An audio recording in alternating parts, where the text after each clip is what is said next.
Commander Veltara had witnessed 3 galactic wars, survived the Great Plague of Centauri, and once negotiated peace between the silicon-based Cortac Empire and the methane-breathing Vex Collective. But standing outside the royal hall of the Zephyrian court, watching a single human marine casually lean against the ornate doors while picking her teeth with what appeared to be a ceremonial knife, she realized her resume might need updating. "Marine Rivera," Veltara said, her 4 eyes blinking in sequence as she tried to process the scene before her. "Perhaps you misunderstood the protocol briefing." Sergeant Elena Rivera looked up from her impromptu dental hygiene session, giving the alien commander a grin that somehow managed to be both charming and terrifying. "Oh, I understood it perfectly. Wait outside while you fancy folks discuss my fate.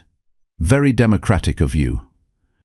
The royal hall's doors were 12 feet tall, carved from the sacred moonstone of Zephyr Prime, and allegedly blessed by 17 different gods.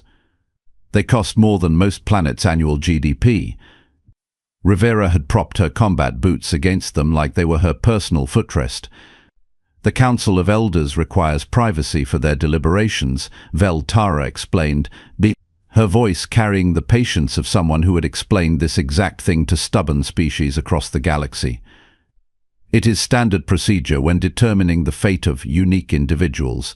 "Unique individuals," Rivera repeated, finally putting away her knife. "Is that what we're calling the crazy human who single-handedly stopped your war now?" 3 weeks ago, the Zephyrian Empire had been locked in a brutal conflict with the hegemony of Creeks over mining rights to the astral belt. Both sides had brought their finest warriors, their most advanced weapons, and their most skilled strategists. The war had raged for months, with casualties mounting on both sides and no end in sight.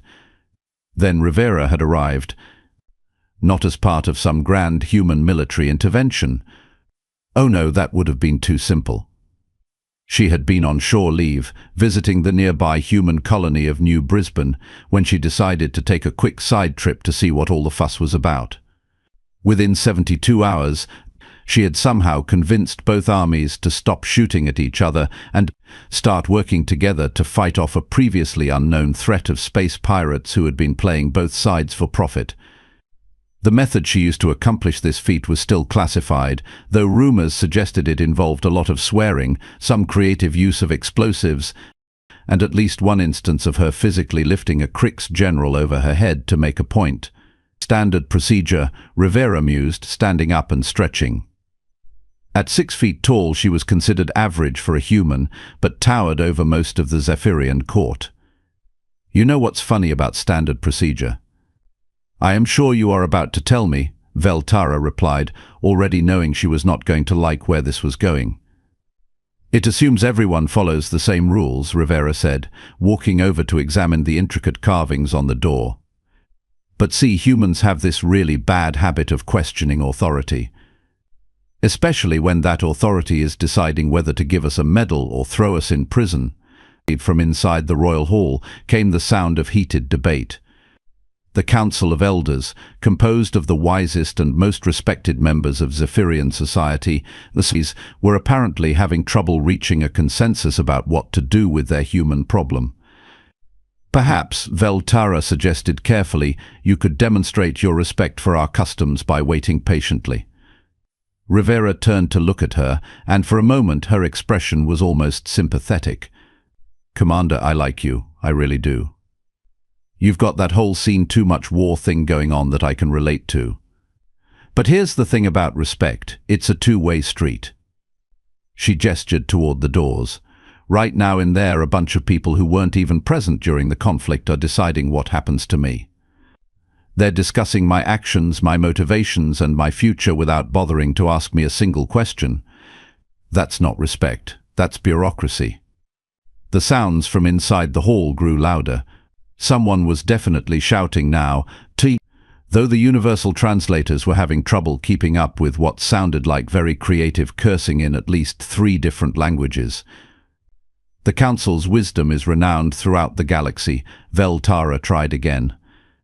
"They have resolved countless disputes and guided our people through numerous crises." "Oh, I'm sure they have," Rivera agreed. But let me ask you something. How many of them have actually been in combat? How many have had to make split-second decisions while people are shooting at them? How many have had to convince two armies to stop killing each other while standing in the middle of a battlefield? Veltara's silence was answer enough. That's what I thought, Rivera said. Look, I'm not saying they're not smart people. I'm sure they know all about law and tradition and proper protocol. But they're about to make a decision about someone who operates in a completely different world than they do. A particularly loud crash came from inside the hall, followed by what sounded like someone apologizing profusely in High Zephyrian. Are they always this vocal during deliberations? Rivera asked. No, Veltara admitted. Usually they are much more composed. Your case appears to be generating significant debate. Gee, I wonder why, Rivera said dryly. Could it be because half of them want to give me a medal for ending a war, and the other half want to execute me for completely ignoring the chain of command while doing it? The accuracy of this assessment was evident in Veltara's expression. You know what the really funny part is? Rivera continued. I actually came here to apologize. Apologize? Yeah, I know I stepped on some toes. I know I didn't follow proper diplomatic channels. I know I probably violated about 50 different treaties and protocols. But here's the thing, people were dying while everyone was following proper procedure. She walked back to the doors and placed her hand on the ornate surface. I've been in situations like this before. Committee meetings where people debate the best course of action while soldiers are getting killed in the field. It's the worst part of military life, watching bureaucrats argue about theory while practitioners deal with reality. The shouting inside had died down to what sounded like intense, whispered argument. The council understands the urgency of military situations, Veltara said, though she did not sound entirely convinced. They are simply trying to balance your achievements against the irregularities in your methods. Irregularities, Rivera repeated. I like that much better than complete disregard for authority or reckless endangerment of diplomatic relations. Those phrases may have been mentioned as well, Veltara admitted. Rivera laughed, a sound that somehow managed to be both amused and slightly dangerous. You know what? I think I've waited long enough. Marine Rivera, I strongly advise against any precipitous action, Veltara said, recognizing the look in the human's eyes. She had seen it before, right before Rivera had done something that military historians would be arguing about for centuries. Precipitous action? Rivera asked, already reaching for the door handle. Commander, I think you mean taking initiative. The doors are locked, Veltara said desperately. The council specifically requested privacy for their deliberations. Rivera examined the complex locking mechanism, which involved both traditional mechanical components and advanced energy fields. It was designed to keep out armies, not to mention overly curious individuals.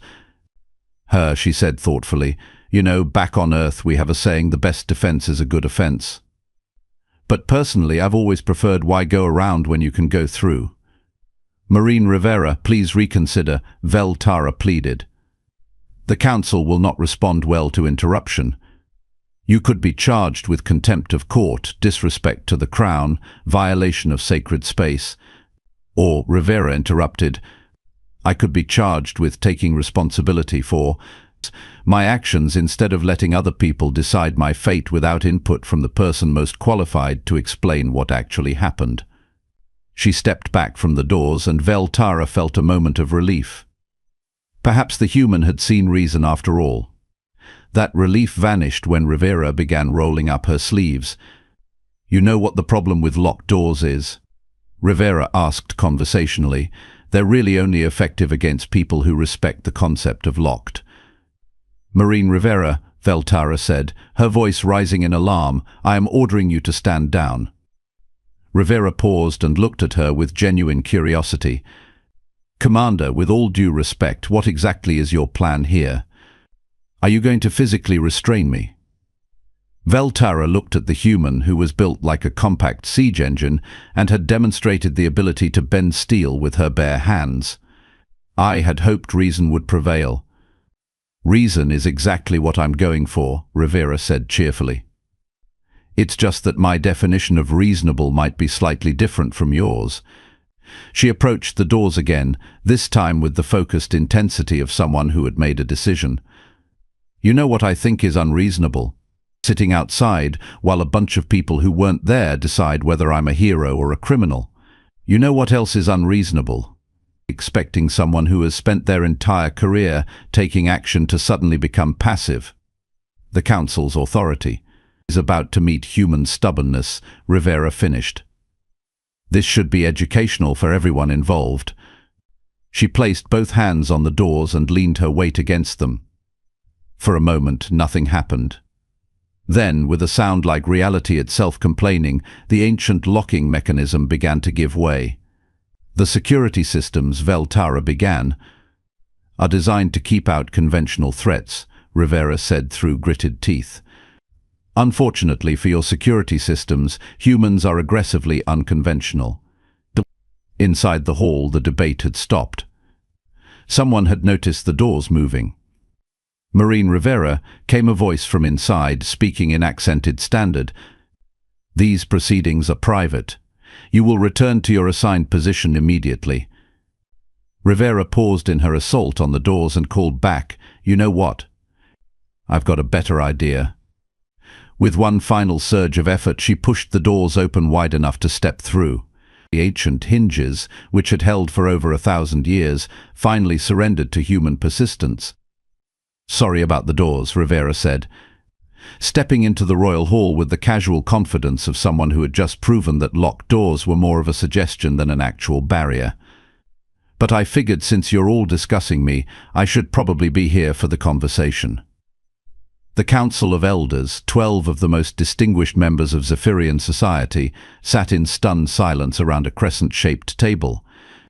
Each was dressed in the ceremonial robes of their office, and each was staring at the human who had just invalidated several centuries of protocol by simply refusing to acknowledge its authority. You sure you want me to wait outside? Rivera asked, looking around the impressive chamber with its vaulted ceilings and holographic displays showing the current political situation across the galaxy. Because I've got some thoughts about this whole situation, and I'd hate for you to make your decision without hearing from the person who actually lived through the events you're discussing. Elder Korith, the eldest member of the council, finally found his voice. This is unprecedented. The accused does not address the council during deliberations. The accused, Rivera repeated, raising an eyebrow. Is that what I am? Because last I checked, I was the person who stopped your war and saved about 10,000 lives on both sides. But hey, if you want to focus on the technicalities of how I did it instead of the results, that's your choice. She looked around the table, meeting each elder's gaze in turn. But before you decide whether I'm a hero or a criminal, maybe you should ask me what actually happened out there. Because I'm betting the official reports left out some pretty important details. The silence that followed was broken only by the sound of Veltara quietly closing the damaged doors behind them and wondering if there was any protocol in the galaxy that covered this particular situation. There was not. Elder Mantis, distinguished by her elaborate silver robes and the barely contained fury in her 6 eyes, spoke first. Marine Rivera, your complete disregard for proper procedure is exactly why this council exists. Your actions during the Astral Belt conflict, while potentially beneficial in outcome, demonstrate a dangerous precedent of individual judgment superseding established authority. Rivera settled into a chair that definitely was not meant for her, propping her boots up on the sacred consultation table. Elder Mantis, right? I read your file. 300 years of diplomatic service, 42 successful peace negotiations, and exactly 0 minutes of actual combat experience. Did I miss anything? The temperature in the room seemed to drop several degrees. Elder Korith's tentacles twitched nervously. Your research into our backgrounds is noted, Marine. However, wisdom does not require personal experience with violence, doesn't it? Rivera asked, pulling out a small device that projected a holographic display.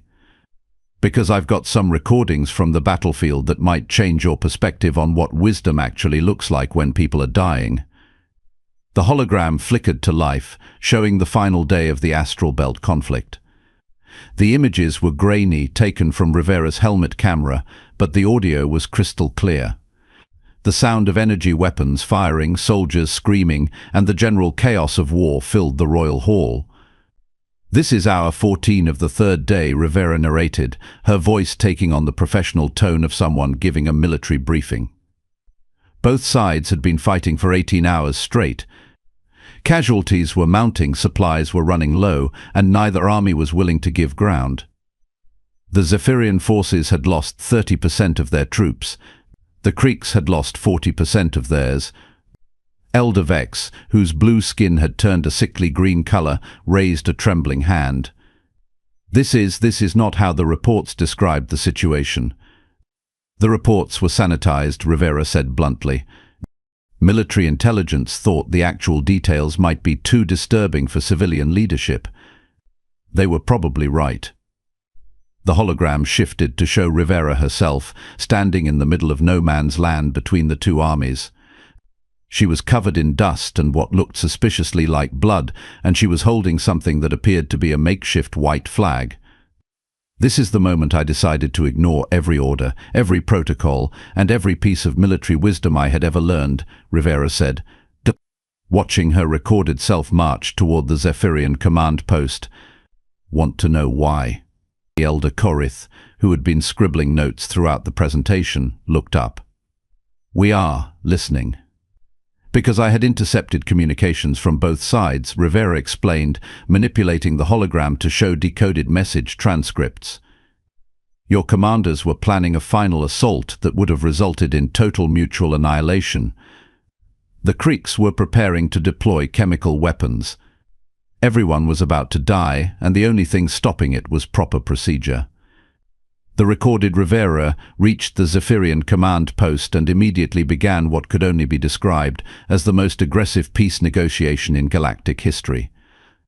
She was simultaneously threatening, cajoling, and somehow convincing the commanding officers to consider alternatives to mass suicide. "This is where it gets interesting," Rivera said, fast-forwarding through several hours of footage. "Because while I was talking to your people, I had already planted listening devices in the Creeks camp. I knew they were planning to break the temporary ceasefire as soon as they finished rearming."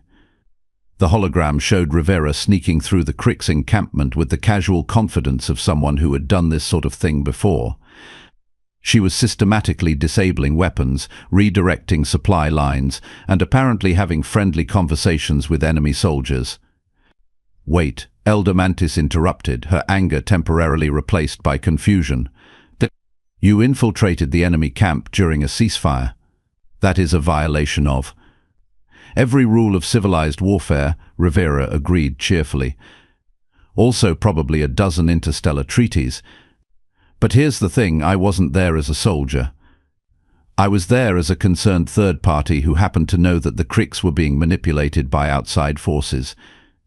She manipulated the hologram again, this time showing what appeared to be a hidden base on the far side of the asteroid field.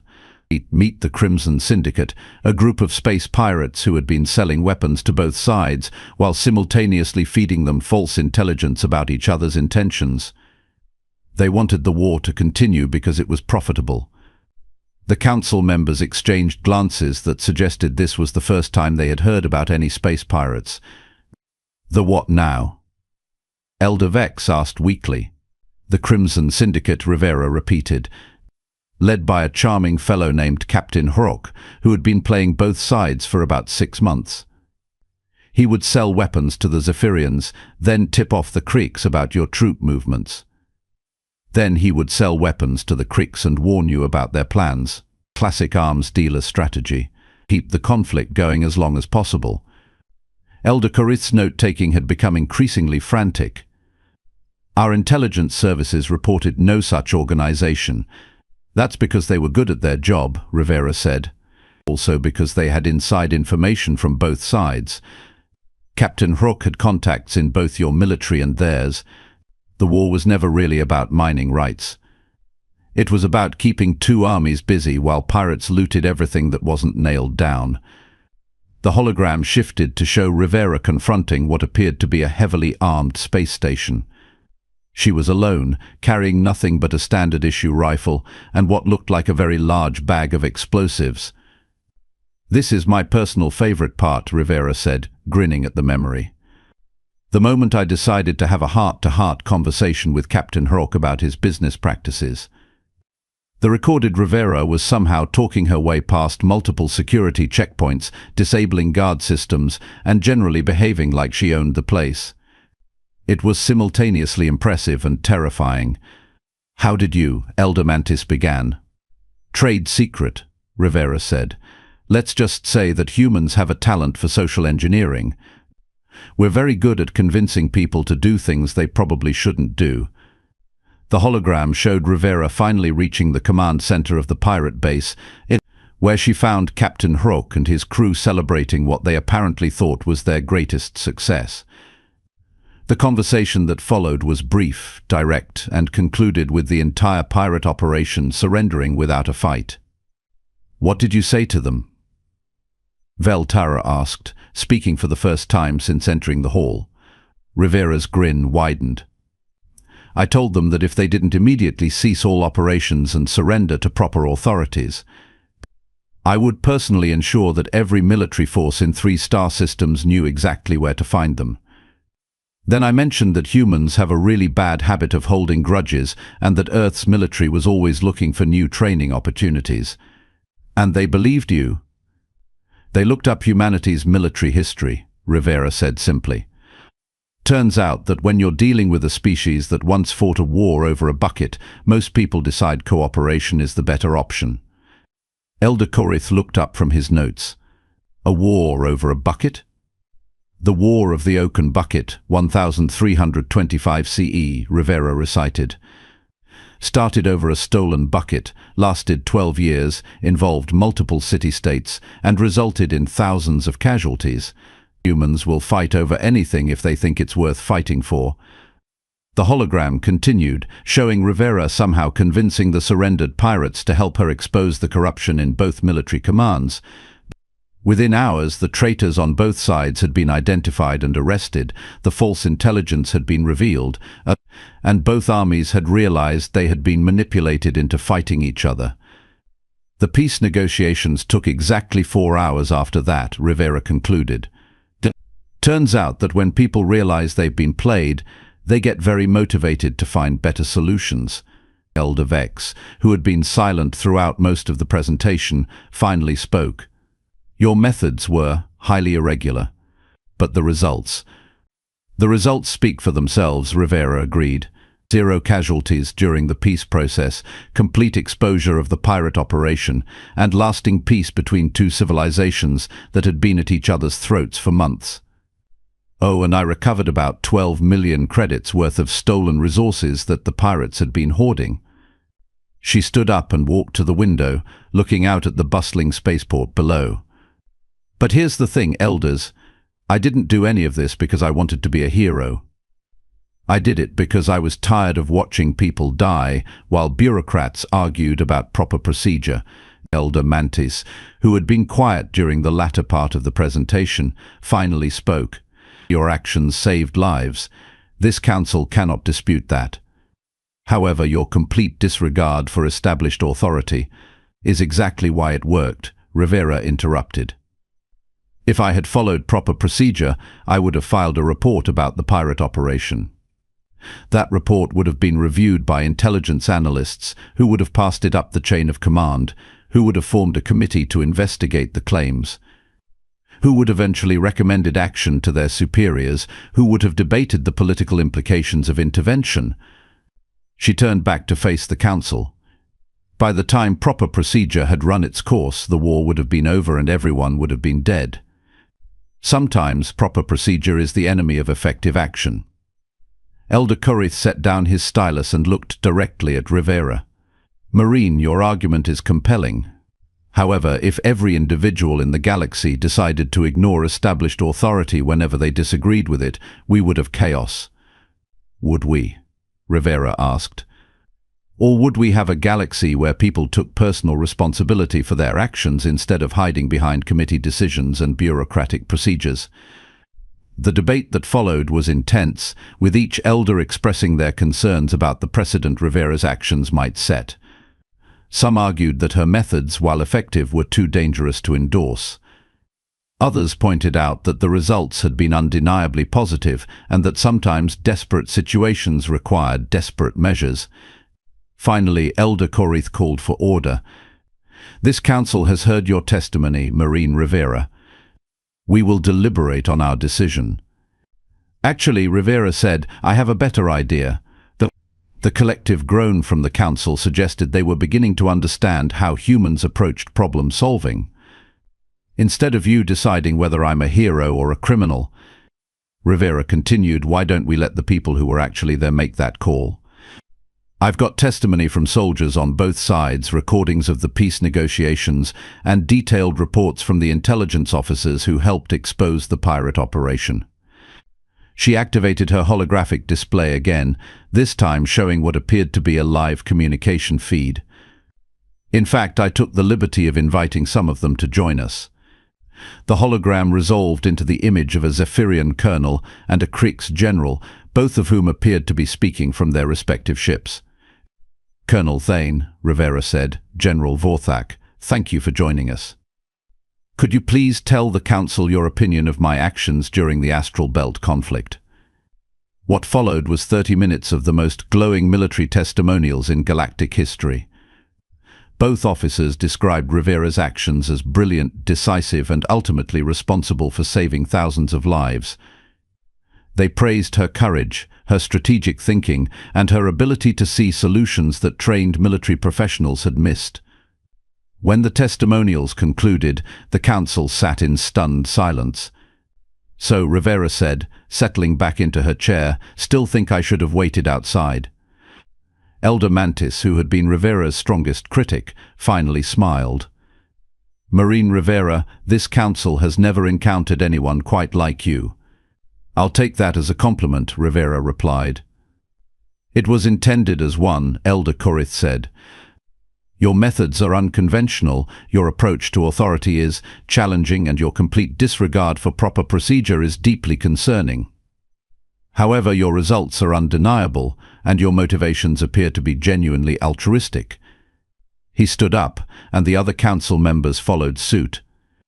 "Therefore, this council finds that while your actions violated numerous regulations and protocols, they were justified by both the circumstances and the outcomes. You are hereby awarded the Star of Valor, the highest decoration this government can bestow upon a non-citizen." Rivera blinked in surprise. "That's actually not what I was expecting."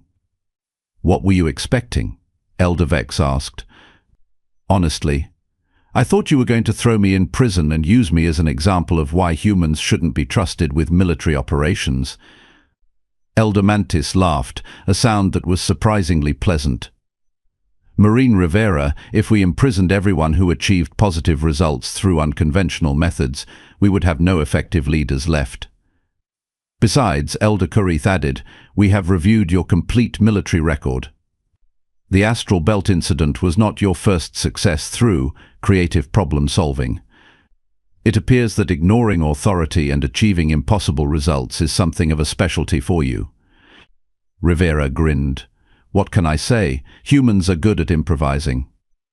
As the ceremony concluded and the council began to disperse, Veltara approached Rivera. "Marine, I have to ask, did you really expect to convince them by breaking down the doors?" "Commander," Rivera replied, "I've learned that sometimes the best way to get people's attention is to do something they absolutely don't expect. Besides, locked doors are just another form of authority, and we've already established how humans feel about that." She looked back at the damaged doors, which were already being examined by repair crews. "Don't worry about the doors, by the way. I'll pay for the repairs." "With what?" Veltara asked. "Your military salary certainly doesn't cover the cost of sacred moonstone doors." Rivera's grin widened. "Remember those pirate assets I recovered? Turns out the Crimson Syndicate had quite a bit of money stashed away." The various governments involved decided I should get a finder's fee. How much of a finder's fee? Enough to buy a small moon, Rivera said casually, or repair some very expensive doors. Whichever seems more practical. As they walked away from the royal hall, Veltara shook her head in amazement. Marine Rivera, you are definitely the most unusual human I have ever encountered. Commander Rivera replied, you haven't met the rest of my unit yet. Trust me, I'm actually the reasonable one. The thought of an entire unit of humans like Rivera was simultaneously thrilling and terrifying. As they disappeared into the crowd of the spaceport, Veltara made a mental note to request a transfer to a very quiet desk job on a very peaceful planet. Some adventures, she decided, were best experienced from a safe distance. Meanwhile, Rivera was already planning her next shore leave. After all, there were probably other conflicts in the galaxy that could benefit from a little human-style creative problem-solving. The universe, she reflected, was about to become a much more interesting place.